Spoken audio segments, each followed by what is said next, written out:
Paging Dr. Teal is a podcast dedicated to highlighting the importance of a holistic approach to mental health, which emphasizes the connection between the mind, body, and spirit. The goal of holistic wellness is to achieve maximum well-being where all domains are functioning at their best. When it comes to holistic health, we're looking beyond the physical body and addressing physical, emotional, social, spiritual, and intellectual health collectively. I'm Dr. Teal, your psychologist bestie and host of Paging Dr. Teal. Join me on a highly relatable journey of discovery, holistic wellness, and being happier, healthier, and whole. With holistic wellness, people accept responsibility for their own level of well-being, and everyday choices are used to take charge of one's own health. Health is wealth, so take care of yourself, friends.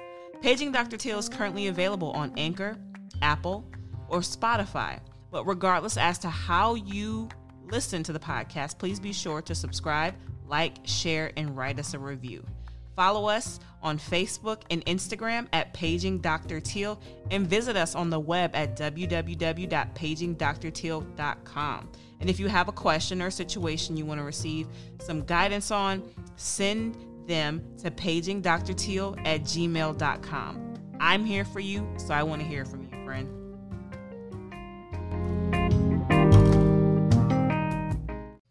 Hey friend, we are back and we're talking all about communication. But if this is your first time listening, I'd recommend that you go to the previous episode on communication just for a bit more context.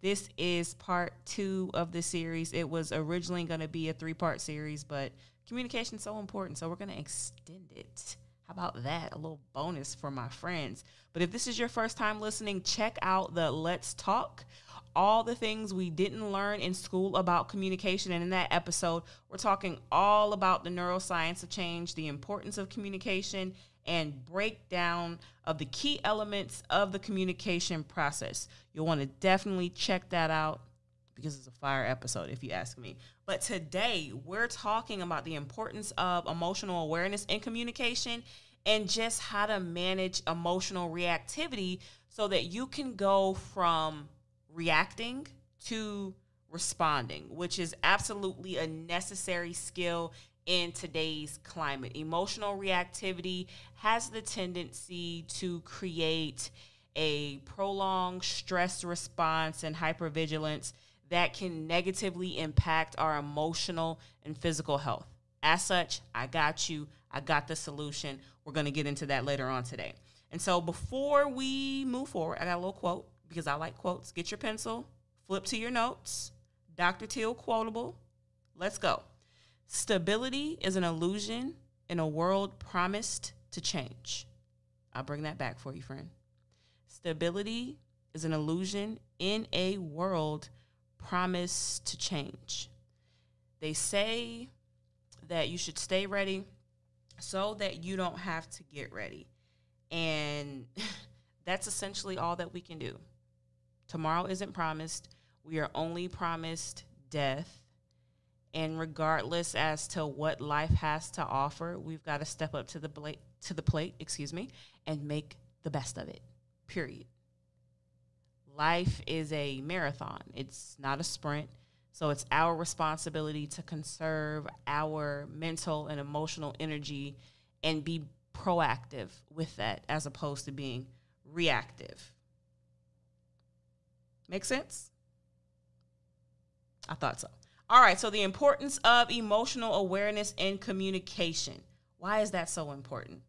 It's important because it allows you to stay ready so that you don't have to get ready, and so that you're able to fully respond from a place of logic as opposed to reacting based off triggers or unproductive patterns of thinking. So there are 5 levels of communication.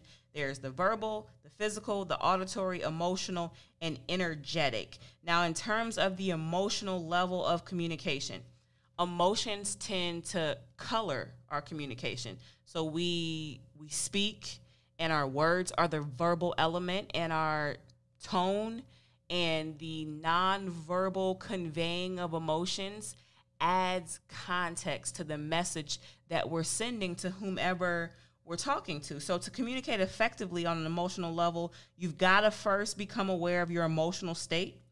And then with that awareness, you learn to pause and release any negative emotions you might be feeling before you attempt to connect with others. And then you focus on the delivery. Now, everybody knows that words delivered with pride or anger or fear are hardly ever well received. So you want to make sure that you're clearly communicating whatever it is you're trying to communicate, and that message is not convoluted with unnecessary emotion. All of this means that emotional awareness, better yet, emotional intelligence, serves as a tool in aiding in your communication, which positively influences relationships, which can also have the ability to positively influence your physical and mental health. Now, definition for emotional intelligence, or we're going to call it EQ. So EQ comprises interpersonal and intrapersonal skills. In particular, high adjustment, sociability, sensitivity, and prudence. There are thousands of scientific studies that have tested the importance of EQ in various domains of life, and they provide compelling evidence of the benefits for higher EQ with regards to work, health, and relationships. For example, EQ is positively correlated with better leadership, job performance, job satisfaction, happiness, and well-being, both in the physical and emotional domain. Now, conversely, EQ is negatively correlated with counterproductive work behaviors, psychopathy, and stress proclivity. What does it mean, friends, to be emotionally intelligent? So emotional intelligence refers to the capability of a person to manage and control his, her, or their emotions and possess the ability to control the emotions of others as well. In other words, they can influence the emotion of others in that way. And there are 5 elements of emotional intelligence, which include self-awareness, self-regulation, motivation, empathy, and social skills. More about emotional intelligence after this quick break.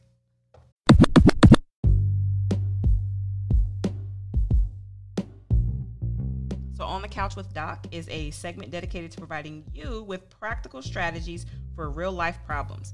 And since today we're talking about communication, let's get into this expert mode communication. I've got some tools, tips, and tricks to help you take your communication to the next level. Let's get into it. Boom. Seek first to understand, then to be understood. I want you to grab a little pencil, write this down, or put this in the notes in your phone because it's so very important. Seek first to understand, then to be understood. How do we actively apply this theory? Great question, right? Number 1, you have to resist the urge to interrupt people when they're talking. Oftentimes, we listen with the intent to reply as opposed to actually understand and hearing what's being said. And when people talk, they often pause between thoughts, and that allows their brain to catch up with what their mouth is doing. A pause does not mean you press play. A pause does not mean you go. A pause means pause, let them finish, let them get it out, and make sure that you're understanding what's being said. So you have to resist that urge to interrupt because that's rude. Second, it's also important, along with the power of the pause, you want to clarify what you're hearing by repeating exactly what you heard and then also what you understand that to mean. And that's the best way to convey empathy. And oftentimes people will say something, they're often not very clear about what they mean, but through their body language and their tone, you're able to interpret there's some underlying meaning. So it's important to hear them and repeat their literal words while also being in tune with their nonverbal communication as well, because communication is a complicated process. I found in my experience that being in tune with the entire communication process, the words, the tone, the nonverbals helps to de-escalate those negative emotions because people then feel like you actually hear them. But the drawback is, in order to facilitate this type of active listening, it requires on your end as the receiver for you to practice impulse control, emotion regulation, and also leading with empathy. So how would you do this? You need a real life example? I got you. Write this down. Write this down. So how would you do this? So this is how you would do it. You would go to your loved one or the person that you're disagreeing with or just trying to communicate better with.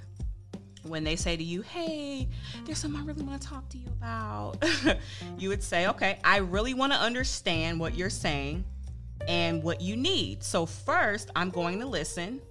Then I'm going to repeat to you what I heard. And lastly, I'm going to explain what I think that means. Please feel free to offer me feedback and correct me if I'm wrong. Now, that may sound crazy, but you're covering all of the angles and you're addressing their concern in a way that you're considering how they feel, you're acknowledging that, and you're making sure that you understand them. So you can't lose with that, right? So seeking first to understand, then to be understood, streamlines the communication process, minimizes misunderstanding, and strengthens relationships. Hashtag happy people are healthier. This is On the Couch with Doc. You're welcome.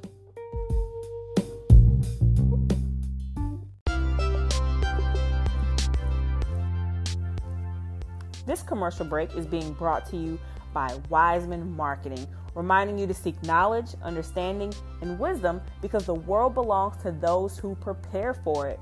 Stay wise, guys, and check them out at wisemanmarketing.com.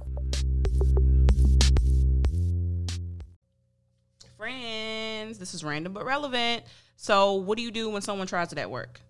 I mean, what do you do when someone engages in either a passive-aggressive exchange with you or better yet, the aggressive, big energy exchange at the job where you work to pay the bills?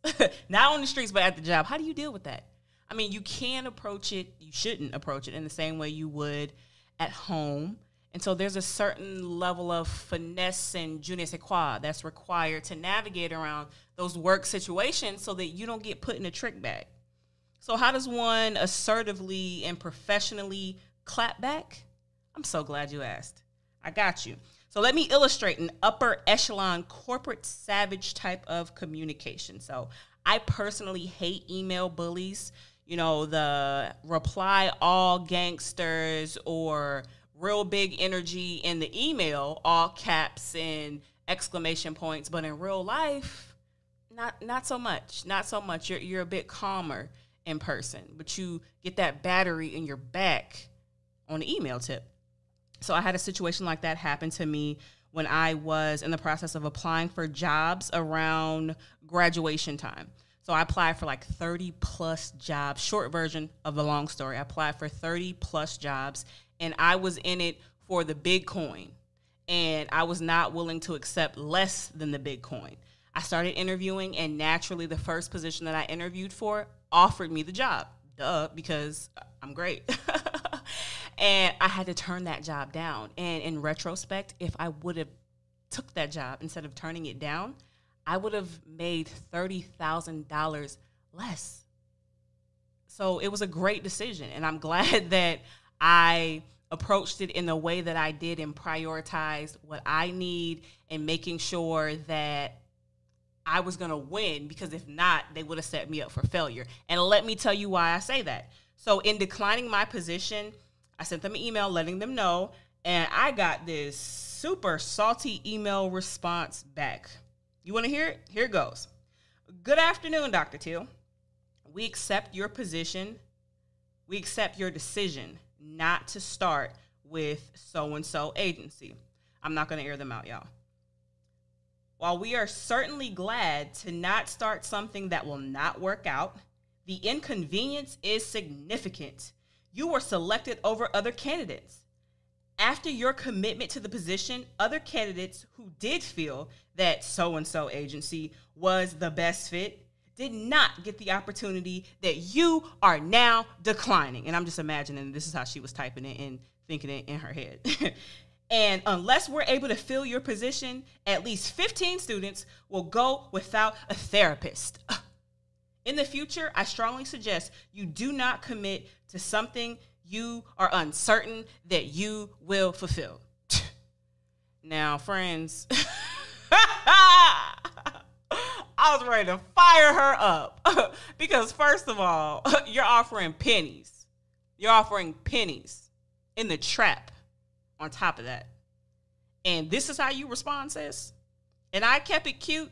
So let me tell you what I said so that I won't get too long-winded. Hello, Dr. So-and-so. Thank you for acknowledging and understanding my difficult decision to withdraw from the position at so-and-so agency. I understand your disappointment and again apologize for the inconvenience that my decision may cause for your organization and also the 15 students that may go without a therapist.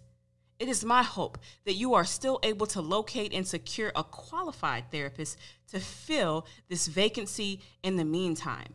At the time I accepted the position, my plan was to not only commit to the position and serving the underprivileged youth of the blank blank metropolitan area, but to also meaningfully contribute to the agency.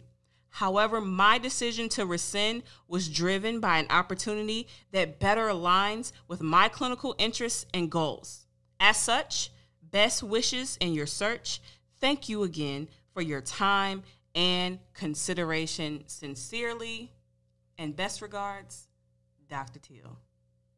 Now, that's how you clap back in an assertive, non-passive, aggressive, and empathetic way. I empathized with her and the vacancy, the new vacancy, and the implications of such. But I also stood my ground and even offered her a little explanation, which I did not have to. Upper echelon, corporate, savage communication, because she tried it. Because at the end of the day, a job is just a job. And quite frankly, in the same way that you guys interviewed and were willing to hire me, if I didn't do my job, you were going to fire me. So stop with the being extra and making it seem like me declining the position early in, a month, 2 months prior to school starting was that big of a deal. You're salty. You're salty. And oftentimes people are salty when you tell them no. But when you know your worth, it's easier to say no and not feel bad. And I did not feel bad. And like I said, I subsequently finessed my way to a $30,000 pay increase. So sorry, but not sorry. That was random, but relevant, right? Let's get back to the show.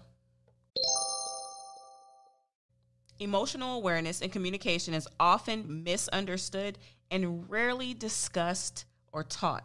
Shame on them for not teaching us, right? Feelings play a big role in communication, emotional awareness, or the ability to understand feelings. This will help you succeed in better communicating with other people, because if you're emotionally aware, you naturally are just more in tune with the fullness of what's being discussed. You'll notice the emotions of other people and how the way they are feeling influences the way that they communicate. You'll also better understand what others are communicating to you and why. Sometimes understanding how a person is communicating with you is more important than what's actually being said. So have you ever tried to hide your feelings? It's pretty hard for most of us to do because emotions don't lie. I hate when people pretend like nothing is wrong. You say, what's wrong? Or, I noticed that something was up and they're all frowny faced or looking glum and with their head down. And you ask, like, what's up? And they're like, nothing. I Stop playing. What is wrong? Tell me what's up, because your emotions are telling a whole nother story. So instead of trying to hide or ignore your feelings, focus on becoming aware of your feelings and the feelings of those around you in order to just become a better communicator. Now, you can improve your emotional awareness by focusing on these skills. You guys are ready? Grab your little pencil again, flip to your notes. 3 things. First, recognize misunderstandings. 2, operate on trust. And 3, consider your own feelings. I'll say that for you again. Recognize misunderstandings, operate on trust, consider your own feelings. These are some ways that we can improve our emotional awareness. So first, recognizing misunderstandings. A misunderstanding happens when 2 people think they're on the same page about something, but in reality, they're thinking 2 different things, and that happens all the time. Misunderstandings happen, but emotional awareness can help you to avoid misunderstandings. Misunderstandings are often caused by confusing emotions. For example, if your coworker is upset about something, they might talk to you as if they were angry, even if they're not. It's tempting to walk away from this type of conversation if you're feeling like your coworker is mad, but this just results in a misunderstanding. Instead, recognize that your coworker is upset about something else and probably didn't mean to take out their anger on you. Now, people project. Our friends, our family, our loved ones, they project. And people also displace their anger. And what I've learned is it's never about you. It's more about them. It's easier to blame somebody else, but it's never about you. So don't take it personal. Trust me. Number 2, operate on trust. Good communication requires you build trust between yourself and the person with whom you are communicating. You can earn trust of others by sending nonverbal cues to match your words, aka keep that same energy. For example, shaking your head no while you're saying yes will send a confusing message. It's important to trust your instincts when it comes to reading people's emotions and nonverbal cues. If your instincts tell you that something is strange about the way a person is communicating with you, push yourself to look into it. If you don't, you'll find yourself questioning the person that you're talking to and could develop feelings of mistrust for no reason. And that naturally undercuts any type of healthy communication. Number 3, consider your own feelings. Your feelings matter, friend. I don't care what anybody tells you. Your feelings matter. So just as other people's feelings can affect the message that they're trying to send, your own feelings can get in the way of your communication as well. When you feel a strong emotion or feeling, pay attention to that emotion and try not to let it get in the way of your message. Both positive emotions like happiness and negative emotions like anger can get in the way of communication. For example, if you're really happy about something, you might agree to do things that you shouldn't or normally wouldn't agree to do. On the other hand, if you're angry, you might say something mean to someone who has nothing to do with you being angry. That's the displacement of anger or just being petty. And when you have a good understanding of your own feelings, you'll notice these emotions and try not to let them get in the way of communication. Hashtag happy people are healthier.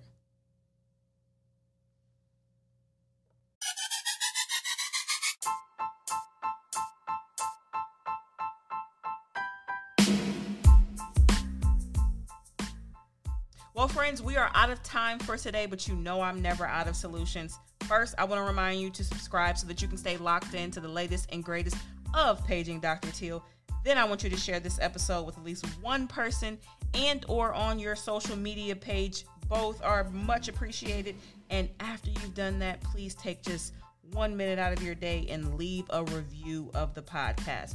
Whether you listen on Apple, Spotify, whatever the case may be, leave us a review. Reviews are important because they allow us to stand out a bit more and serve as a reference of sorts to new listeners. Sharing is caring, and knowledge is power. So please do both. Thank you in advance. Also, follow us on Facebook, Instagram at Paging Dr. Teal. Visit us on the web at www.pagingdrteal.com. Working on the website. It's being revamped. new content coming for you guys. I'm actually about to start offering a life coach and wellness consultation sessions. Whew. Definitely might want to check that out. Life-changing type stuff. One-on-one with Doc. You get to lay on the couch, the virtual couch, yourself with me. It sounds fun, right? More information to follow, but you've got to check us out on www.pagingdrteal.com for more information about your wellness consultation sessions with the good doc. And so since I'm like your psychologist bestie, if you have a question or situation you want to get some guidance on, send them to pagingdrteal@gmail.com. I'm here for you, so I want to hear from you. In parting, remember, friends, your health is your wealth, so take care of yourself. Stay ready so you don't have to get ready, and don't lighten up, tighten up. Later.